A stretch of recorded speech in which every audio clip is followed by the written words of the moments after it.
So welcome to the Next Generation Career Success Video Summit. This is our interview with Janet Hanson, who is founder of 85 Broads, 25,000-person international membership networking organization, and former senior management at Goldman Sachs, at Lehman Brothers, at illustrious financial services firms.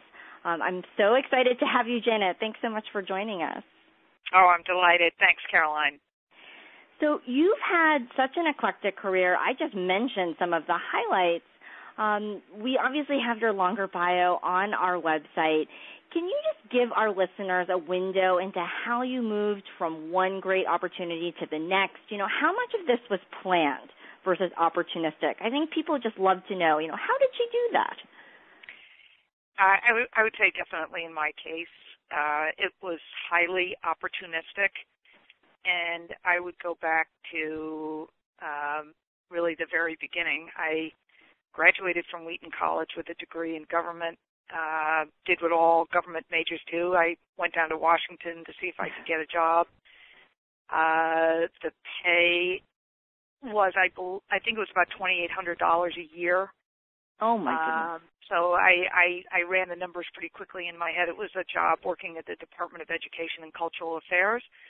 I ran the numbers in my head, and I said, that's not going to make it. It's not going to, that just, there's no way I can, unless I had some other funding, couldn't live on $2,800 a year in Washington, D.C.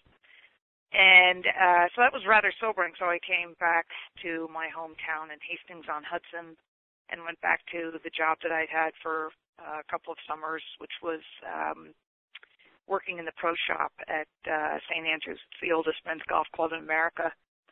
And one of the members, a wonderful guy by the name of Dan Crowley, came into the pro shop one day.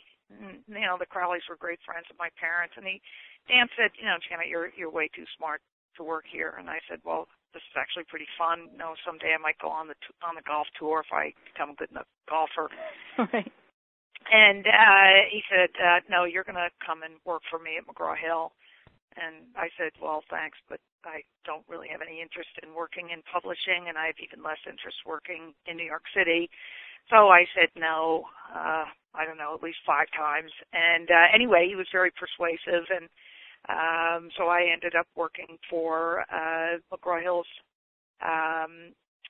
in-house economist, a wonderful guy by the name of Gordon McKinley, and it was, a very analytical, stats-oriented job, which I completely hated. But it led to a conversation with Dan, who I used to walk from the train over to the McGraw-Hill offices on 6th Avenue most mornings. And he said, well, I want you to go to business school. And I thought, oh, no, here we go again. And so in essence, the point of this whole story was he was teaching me how to reach for something. And he thought it would be a great idea if I went to Columbia Business School. And he had gone there, and his younger son had gone there. And he thought it would be brilliant if I went there. And I said, well, there's only one problem. I never took economics in college. I have no math ability whatsoever. So I don't think I'm really suited for business school. And long story short, I did somehow manage to get into Columbia Business School. I was 22. And I think the opportunistic part was don't kick the gift horse in the mouth. If somebody is offering to help you get to a place where you could never get on your own, whether through your own network or your family's network. This was Dan Crowley saying, listen, I see something in you. I think you're going to go the distance. And I was smart enough to listen to him. And that sets up the entire rest of my story, which is if you go to business school when you're 22 and you get to Goldman when you're 24 as a full-time associate, you've just had the world handed to you on a silver platter. And you just have to be smart enough when somebody says, I can help you, I want to help you, I see something, about you that I really liked. Now, I must tell you, this was back in the late 70s, and there were very few women going to business school. So the likelihood that somebody very senior, a corporate male executive, would serendipitously say, there's something about you, that I think, is really very special. And I didn't see it myself, but Dan did, and he was right. And what he was right about was I was a fierce competitor.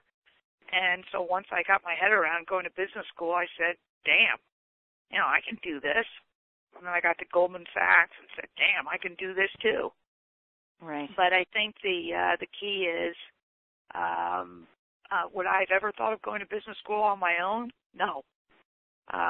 Would I have maybe wandered off to some graduate school program at some point? Maybe. But it's highly likely that I would have spent 10 years in the pro shop. Right. And that would have been a very different life. So you talk about, be opportunistic, accept help, be fierce, be competitive. You started a second career, when you founded 85 Broads.